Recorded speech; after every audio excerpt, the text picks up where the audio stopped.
Coach's Corner continues. We visit with Coach Mike Battles, the head football coach and athletic director at B.B. Comer. And we were talking during the break, B.B. Comer in the football game last week, got some guys hurt, but you're awfully proud of the way your team responded. Well, they responded well. You know, we were in the ball game all the way till the fourth quarter. We came back. We could have tied the ball game in the third quarter. We got a holding penalty and took us back out of range. Was it 26-20 at that point? At that point, it was, and we could have scored, maybe even went ahead if we'd gone for two. And then when we didn't score, then they carried the ball down and did score, and we never.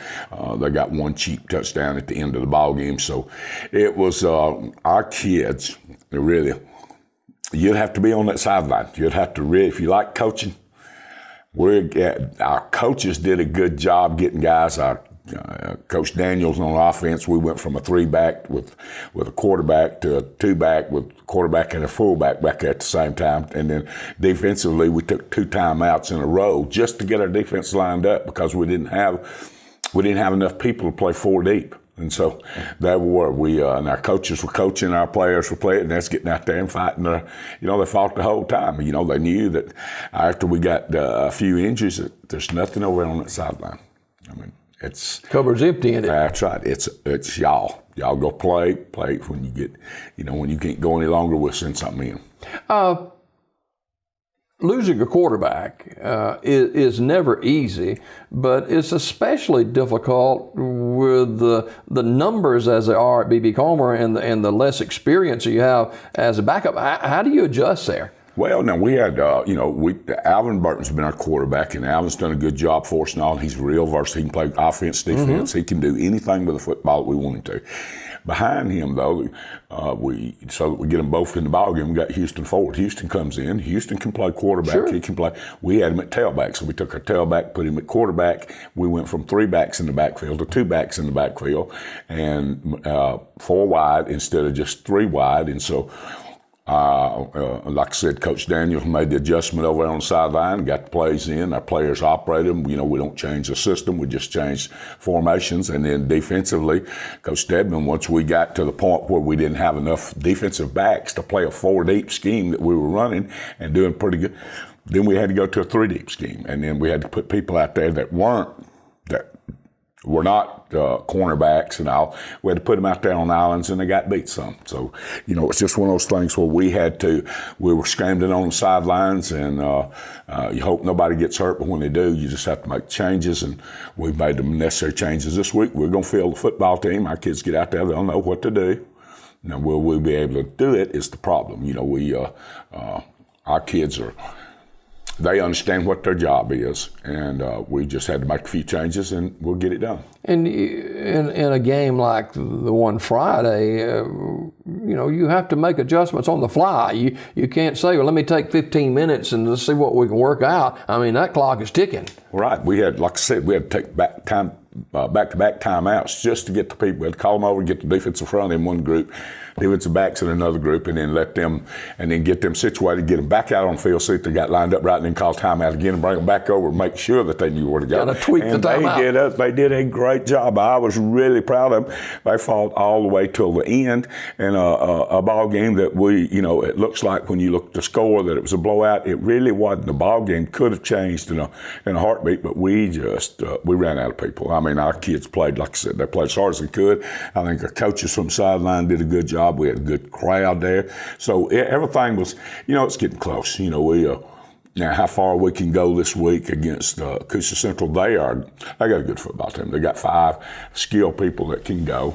I don't know if we can match up with them. We're going to put our kids out there, try to put them in the best position we can get them in. We've had to make changes and all, but that's football. At least we get a week to make them. Now Friday night, we get anybody hurt, it's going to get a little bit hairy on that sideline again. We're going to have to get guys out there. Maybe some that are, that will be better playing someplace else, but they got to go win. We don't have, you can't say, well, we'll just play with 10. It's not going to happen. We'll get 11 out there and get our kids going. And we've worked with, they've done a good job. I think we'll be prepared, and I think we'll go out and make a ball game out of it. Now, can we catch them? That's the question. The injuries that were suffered Friday night, are these long-term injuries, short-term, or do you know? Alvin's out. I think Alvin is going. He's going under the knife today. Is that a knee or? No, it's a shoulder. He dislocated his collarbone, and Cody Ogle. Cody got a major shoulder separation, and he's out. He won't be back. Dion Gaddis, our offensive lineman, our offense and defensive lineman, he got a high ankle sprain. We don't know. That's going to be week to week. Whether it's just a sprain. Will it be healthy? But next week. But like I said, we most of the guys that we're sending in have got some playing time, so they're not new to the ball game. They're going out there. We've had to change things that we want them to do so that we can protect them a little bit. But you put some points on the board last week. Well, we did, and we expect we can move the football. We're not, the cupboard's not bare. It's just that now there's just, I'm gonna carry a helmet with me.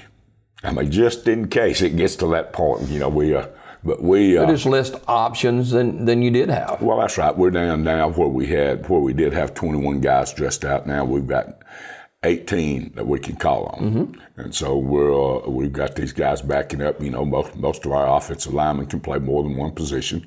Defensively, we've got guys who can play all the way across the front.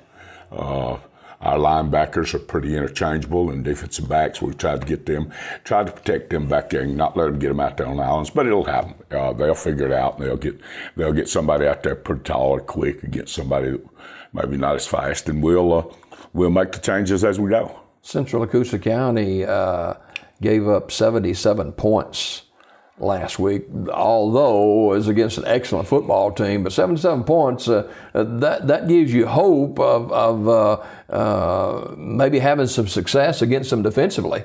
Well, if we can block the point of attack and get to that third level, then we'll be in good shape. But now, again, we're not Pike County either. Pike County's pretty deep, they're a pretty solid football team. We found out when we played them, and I think everybody else, since we played them, they hadn't lost a ball game. And so we're Coosa will present a lot of problems for us. What we've got to do is, again, it's always the same thing when you've got a football team.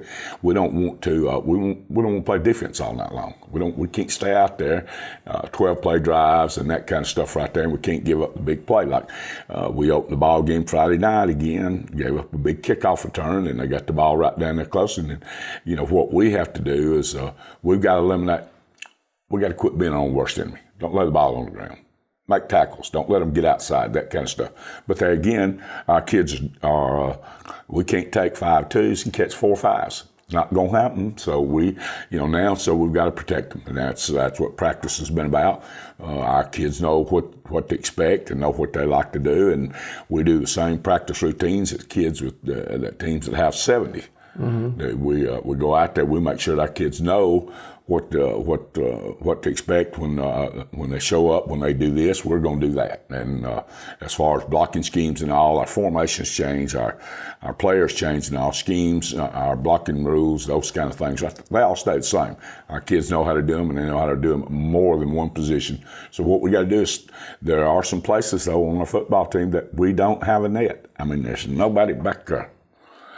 Wow. So that's, there's just nobody to fit in there. Well, even though B.B. Comer, we've got about 30 seconds left with the coach, even though B.B. Comer is winless on the season, there seems to be a spring in the step and encouragement that, hey, somewhere down the line, this is going to turn. Well, we hadn't been eliminated yet. We got 3 more area games. Win them all 3, you're in. So that's enough encouragement right there. Right. Well, when we got 4 games left in the season, and you hadn't been, and nothing's, you can't ever tell. Ball bounces. That oblong one bounces a little bit funnier than that basketball. So we'll be all right. Well, tomorrow night it's Central Coosa County. Of course, these 2 teams know each other. A lot of the kids know each other as well. And so hopefully there'll be some good news from Legion Stadium tomorrow night as B.B. Comer hosts Central of Coosa County. The Cougars come to town. And Coach, always a pleasure to have you with us this morning. And good luck to the Tigers tomorrow night. Well, we need it. We just need to stay injury free. We'll be okay. All right. And make sure you take your helmet. I'm going to.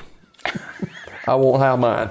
Coach Mike Battle is our guest here on our Coach's Corner this morning. And we've got a whole lot more straight ahead here on Daybreak. A look at national news, plus sports news, and the Major League Baseball wild card game was played last night. That story and more as Daybreak continues. Final half hour coming up right after this timeout.